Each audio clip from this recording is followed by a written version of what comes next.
Why aim down sights is a bad mechanic. Aim down sights is a bad feature in first person shooters. It's become fairly ubiquitous now, and I think that's certainly for the worse. Let me explain why. First of all, let us define what aim down sights means. This is also known as scoping, iron sights, or zoom. Basically, it's the feature common in most modern first-person shooter games where your FOV narrows, your weapon is centered on the screen, and you look down the sights of the gun. Typically, the gun will obscure a large part of the screen. Other features of ADS typically include increased accuracy, which consequently results in decreased accuracy when not using ADS. It can also mean decreased recoil and can include reduced bullet spread. It can often trigger a stronger aim assist, like your sights are snapping to a target. It often removes HUD elements and covers a large portion of your view model with the weapon's sights. It often involves a flinch feature, where your aim is knocked slightly off center when damage is received, particularly from an enemy player. The feeling ADS is supposed to provide. So far, I agree with all this. But, like, he's just stating, like, objective facts so far. Is pretty obvious. It provides some sense of immersion by adding a realistic element into the game. It simulates at a very high level the sensation of aiming a weapon. Why is this feature that makes you stick your hands right in your face and makes me want to stick my hands into a blender so popular? How did it become ubiquitous? Well, like I said, How did it? I don't know. I think it was from not FPS. It happened from arena FPSs.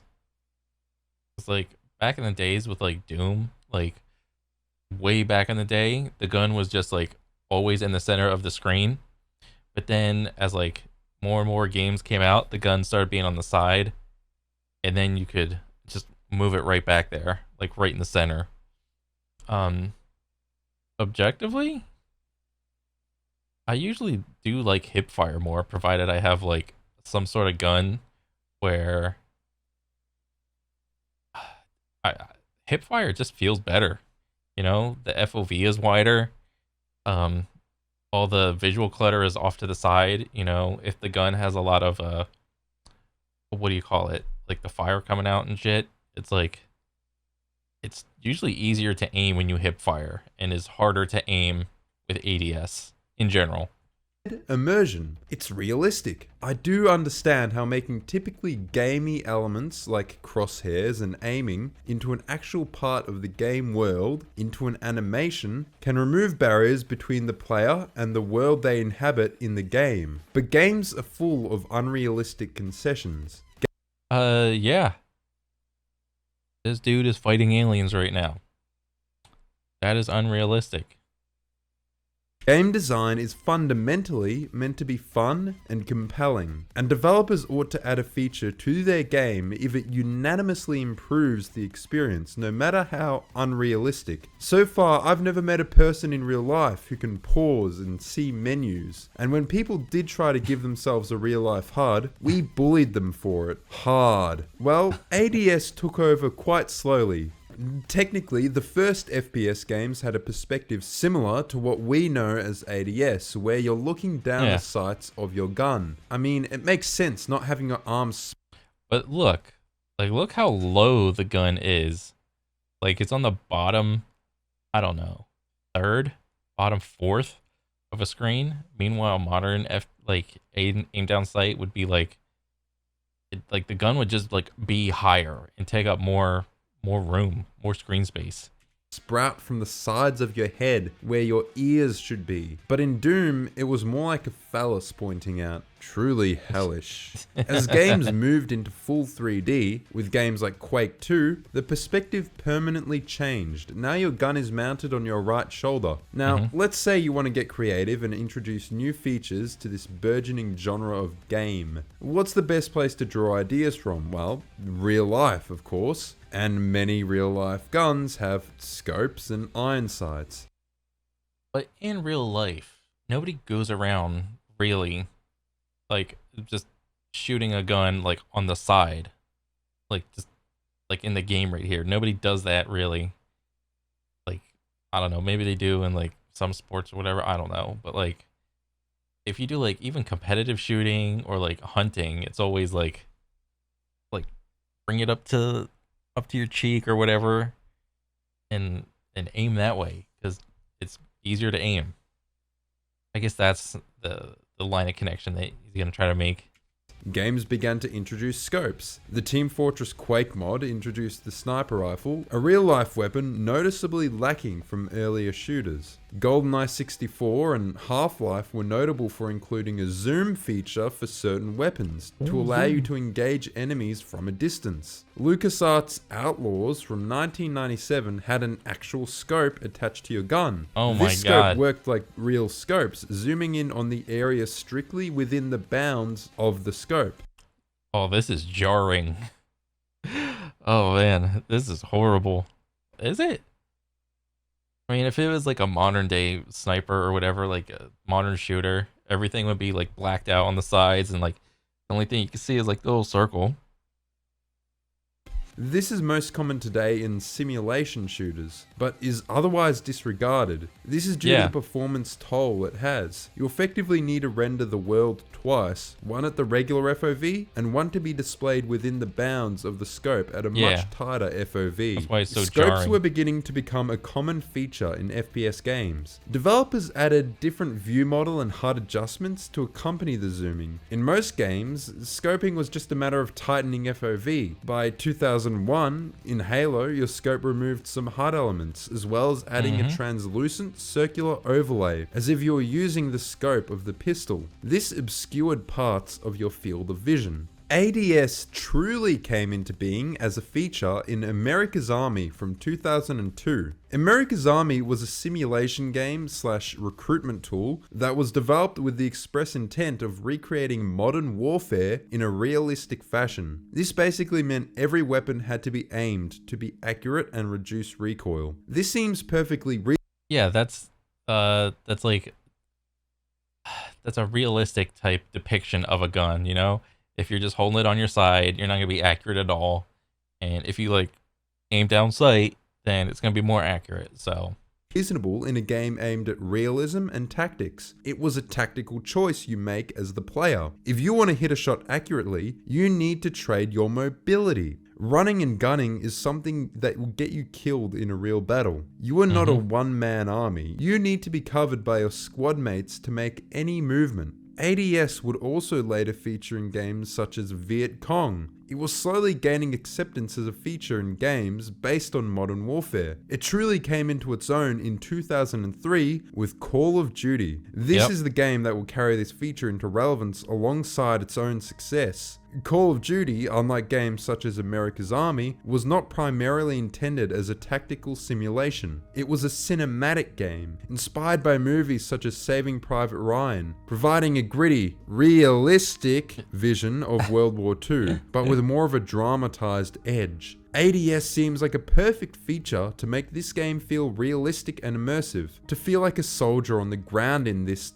albeit dramatized, setting. You could even oh my god, I had a seizure. What? Let me see that again. feel like a soldier on the ground in this, albeit dramatized. Bro, where did the target go? He literally just atomized it with all the, I forgot what the heck that's called. The gunfire or whatever. Setting. You could even argue it was still then a tactical decision, although your squad mates were very scripted. This was the most significant jump of the ADS feature coming out of a purely simulation setting. ADS was still not the norm. It was a feature in every COD game, but Call of Duty was not yet the standard. Halo and its method of scoping was the norm until basically 2009. In Halo, naturally, you were a super soldier and did not have to slow down at all to aim. You didn't have an animation to zoom either. Your helmet just connected to the gun or something. It was certainly empowering. Recoil was independent of your movement. In Halo, it felt really good to like aim down sight because there wasn't this whole animation of like gotta bring it up, gotta zoom in, and all that other jazz. It's just FOV at like whatever from like let's say 100 to like 90, and it was just like okay, instant in, instant out, you know. Very smooth transition. movement, and you did not flinch at all when shot. Instead, you would simply be removed from scope. You had a de-scoping mechanic to avoid ranged weapons being too powerful. Halo 3 finally slid below Modern Warfare 2 in 2009, at the very end of its life cycle, before promptly sliding down into the gutter. With that, Call of Duty took the position of top shooter, and with it, aim down sights became the standard. Now, let's look at aim down sights in Call of Duty. I think it's fair to say that it isn't a tactical choice. Team play, much like having a father or not saying racial slurs, is an alien concept to Call of Duty players. Call of Yeah, Duty is very true. widely regarded as a run and gun game, focused on Yeah, Call of Duty is an arcade shooter at its core. That's all it is. That's all it ever was. That's all it will ever be. speed, while ADS as a mechanic seems firmly in opposition to this principle. While moving, your reticle expands significantly, and with it, your accuracy is reduced while recoil is increased. To shoot with any level of accuracy, you have to aim down sight. Ugh. It's like the gun is like massive, right in front of your face. God forbid anybody on these two walls like just poke out like right there. You would have no idea. Which slows your movement speed and narrows your FOV. In Call of Duty, ADS is essentially used as an auto-aim enable button. It basically prompted the game to snap onto the enemy. In fact, the tutorial directly hints this idea. It is a mental trigger that the fight has commenced. It feels good when the aim assist system is in line with the player expectations, that it kicks in the moment the player wishes to commence combat by using ADS. So back in the day, aim assist would instantly activate upon ADS. Is pretty much it. Now, for the most part, it's gonna depend on game to game, but it seems like aim assist is only activated when you move, like the movement portion. I think that's like your left stick or whatever. Or I think in Apex, it's like as long as you move your right stick a little bit, aim assist is like activated.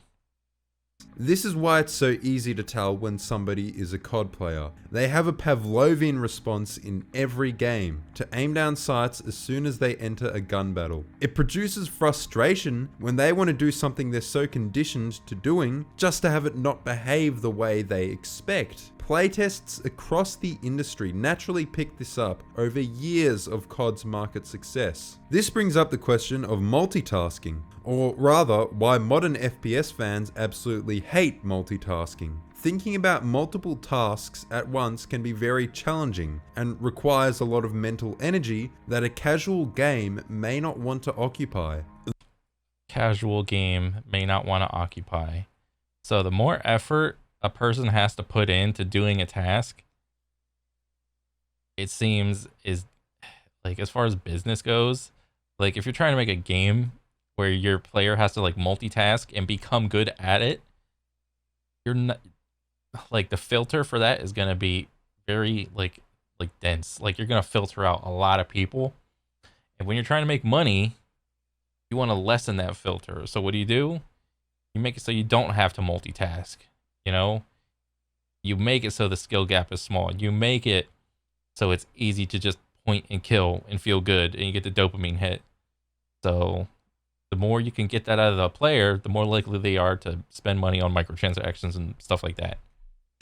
Thus, it is advantageous to isolate mechanics from each other, such that you do not have to think about them simultaneously. ADS serves the function of separating shooting and aim from movement. Sprint is a feature that serves a similar function. Sprint separates navigation across the map from every other action. Games that do not require the player to simultaneously think about their movement on multiple axes are often easier to pick up and have a lower barrier to entry for newer and lesser skilled players. So moving on multiple axes, pretty much Titanfall, you go forward, backward, left and right, and you know, with roll running and things like this, you have the other axis up and down. So if you have to aim and you're fighting against 3 axes, you have to be excessively good to aim.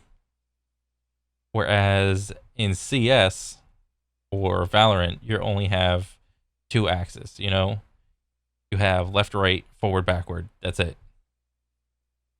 So, yeah. Clearly demarcating movement and shooting creates a lower barrier to entry. Again, Call of Duty is often referred to as a run and gun game, Yep. but the truth is it's a run or gun game. In COD, you only have to worry about navigating the map quickly in the direction you're facing, aiming, or regular movement at any given time. In a game like, say, Doom, you have to be concerned about aiming and movement in any direction, in every gun battle, all simultaneously. This often involves skills that can be challenging for new players and put things like map knowledge to the test. But if you do play a lot of Doom, and you do, like, let's say you're a new player and you're just playing Doom, and let's say you start on like normal.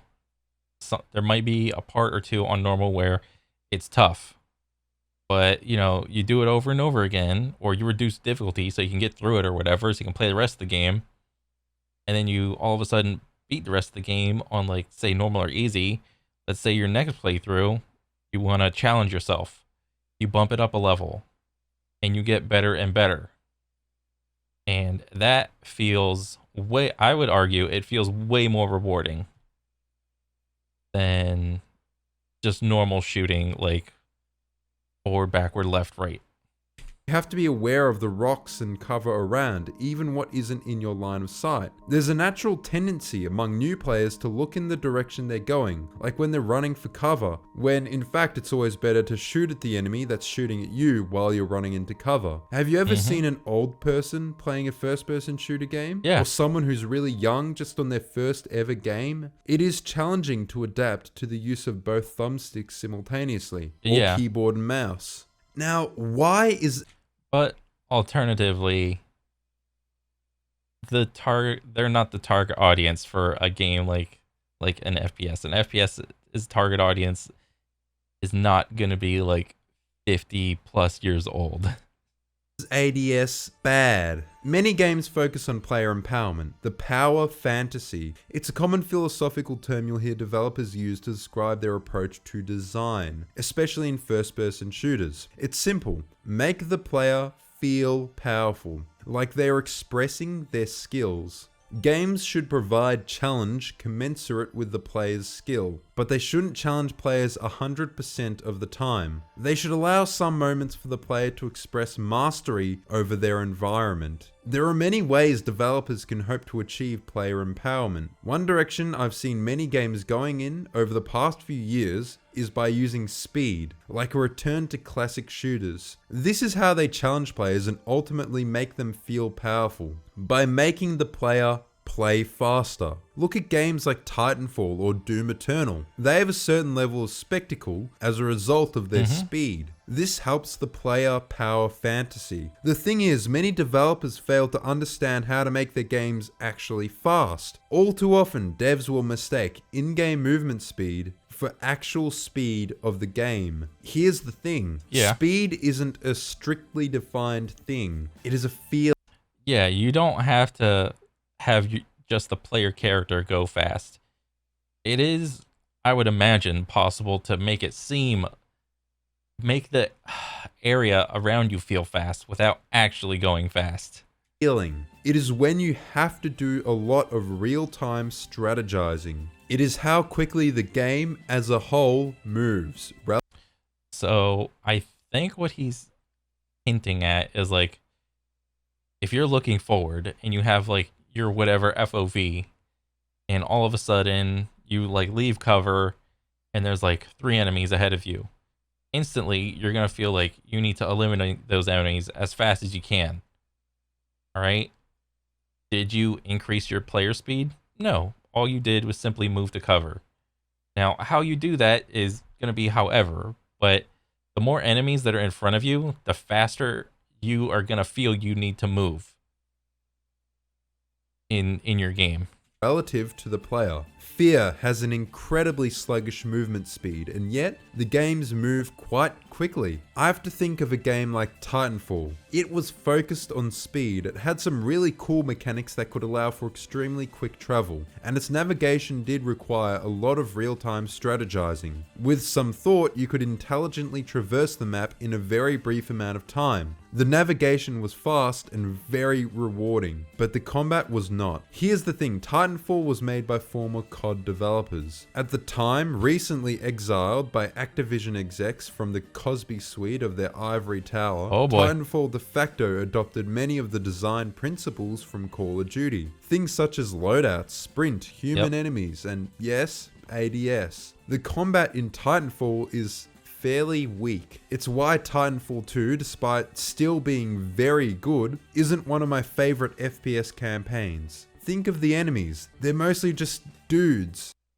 Yeah, the Titanfall campaign is it definitely feels more like a Call of Duty campaign in that the enemies don't force you to move around the map the way that Doom, like Doom Eternal enemies force you to move around the map.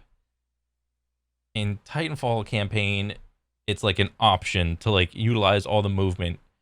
In Doom, it's mandatory to utilize all the movement capabilities. Hit scan dudes. You'd think they'd have some enemy designs that promote more dodging and movement in their, movement-based shooter. So where does ADS come in? ADS as a mechanic means that to shoot accurately, you had to slow down considerably. Yes, the hip fire was still very useful in Titanfall, but that doesn't change the fact that to be as accurate as possible, you need to stand still. In a movement shooter, it was cool that you had all these options to traverse the map, but what difference did it make when you still lost to the dude sitting on that building with the Kraber? ADS and sprint, for good measure, are disempowering. Yeah, I can get behind that. When you're in sprint, like in sprint mode, typically your gun is holstered and you just got your hands out and all you're doing is running. You don't have the option to shoot. Much the same way if you're ADSing, you're doing the opposite. You can only shoot and your movement is very slow, making you an easy target.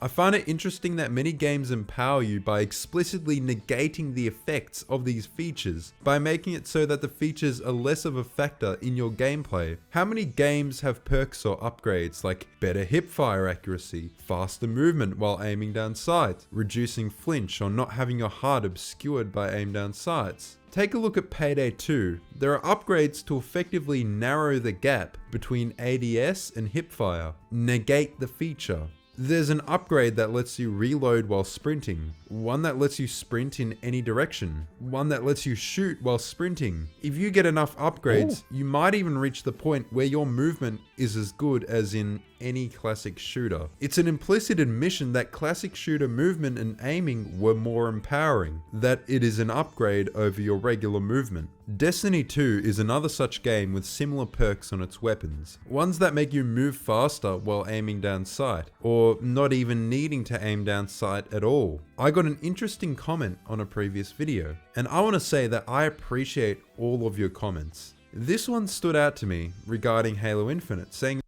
My biggest issue with Infinite is that I'm playing on Xbox One and the low frame rate is somewhat limiting a multiplayer. ESP, BTB, I take it that's Big Team Battle. I never played any 343 Halo titles, but I have thousands of hours in Destiny, and somehow they made shooting feel just as good, even without ADS and hand cannons. That they managed to make Halo Infinite feel good despite not having ADS. On the contrary, I think it feels good because it does not have ADS. Because moving and shooting, although it feels better, is harder to accomplish. Interestingly, Destiny gives us quite a solid point of comparison between the two styles. The recent Bungie throwback event saw the addition of several new weapons, including one known as the BXR-55 Battler. Got to wonder what this might be a reference to. Maybe it was, Gex 3D. Okay, no, What? apparently it was Halo. And I thought this event was really cool because they went above and beyond with the references. They not only recreated the weapons in the visual style of Destiny, but they actually mimicked the gameplay attributes as well. The gun functions similarly to the battle rifle in Halo. What does this actually mean? Its reticle doesn't expand. It remains accurate while moving. Its hipfire is improved and the ADS works similarly to scope in classic Halo. Near instant. And people loved it. It felt so much better to use than any other pulse rifle in the game. Besides the fact that people found it unforgiving with damage output, but that's a Destiny thing. The gun itself felt great. And Destiny is a game about player empowerment. A vague concept, but it has a lot to do with how the game feels to play. And the strong hipfire with a classic style scope setup felt good. If you'll remember back to before, many games focus on player empowerment, the power fantasy. Another important feature of player empowerment is competence, making the player feel like they always have a challenge commensurate with their skill. This necessarily means that the player should always be increasing their skill. This is also what allows skill expression. To recap, this is when the game has moments when it pulls back on the throttle to allow the player to demonstrate their improvement in skills. The issue with this is if your FPS is a live service game and your FPS is like the main selling point is like it's multiplayer, like it's a BR or something like that. Skill, the longer a game, an FPS is out, the larger the skill gap becomes between the players that start playing since day one versus like let's say 2 or 3 years later versus the new player that comes in 3 years later. There's a huge skill gap there. So if there's a big skill gap, that's going to stop a lot of players, or at least new players, from continuing to play your game.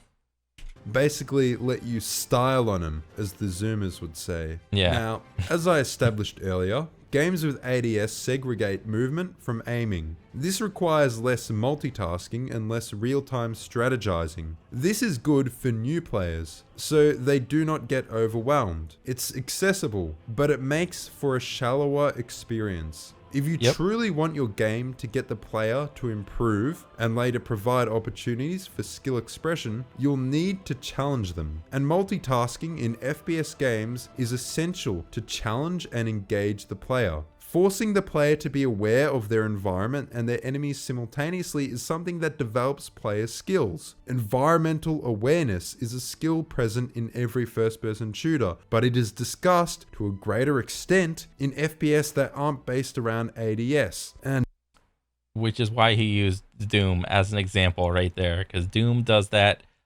perfectly in spades every time.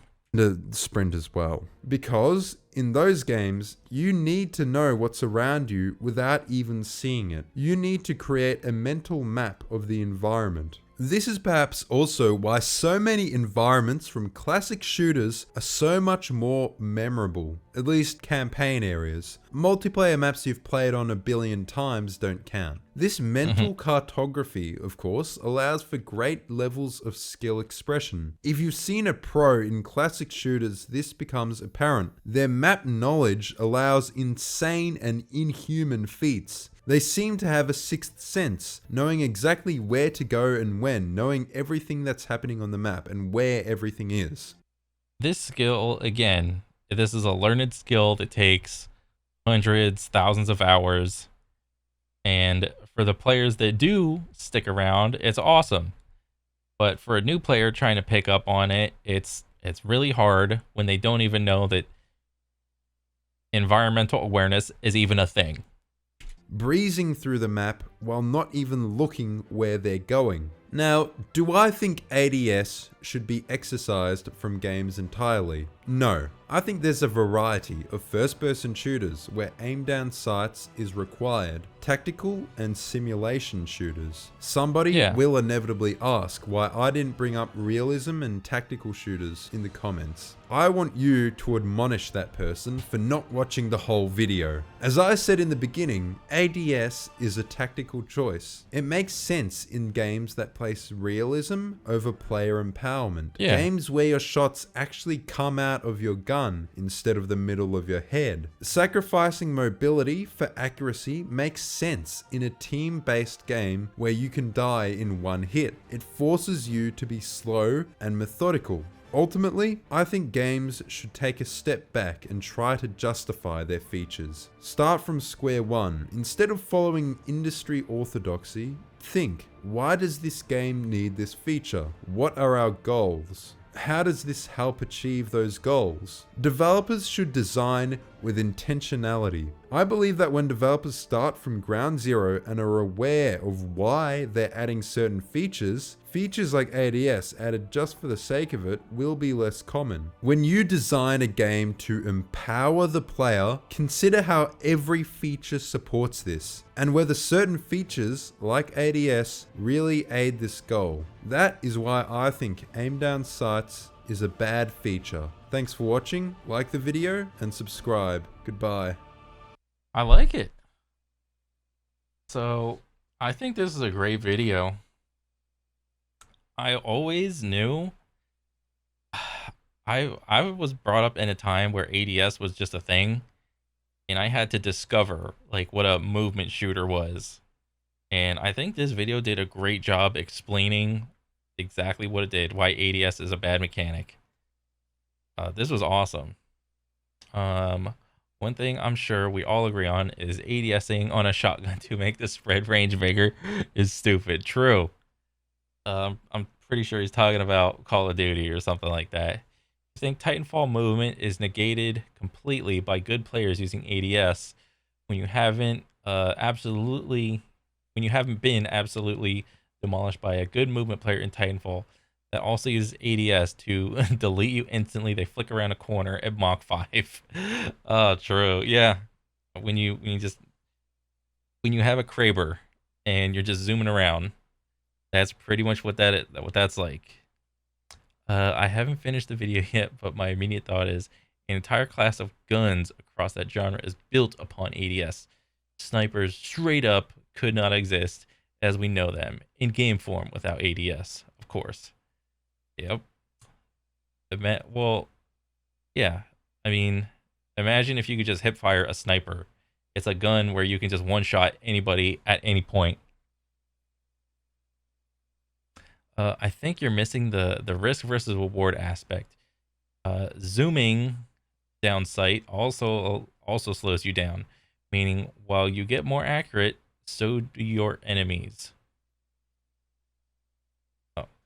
There's more decisions for the player with sights, as well as more game interaction than simply running and shooting. Anyway, you get zoom down sight also slows you down. Well, yeah, he kind of mentioned this in the beginning of the video, meaning while you get more accurate, so do your enemies. What? While you zoom ADS, you get more accurate, so do your enemies? I don't know what you're talking about here. This doesn't make sense to me. Maybe I'm not just understanding. Yeah. Overall, this is a great video. The contrast between movement and ADS is yeah, in games that can get a good balance between it, surprisingly make the game feel good. But yeah, that's pretty much it. See ya.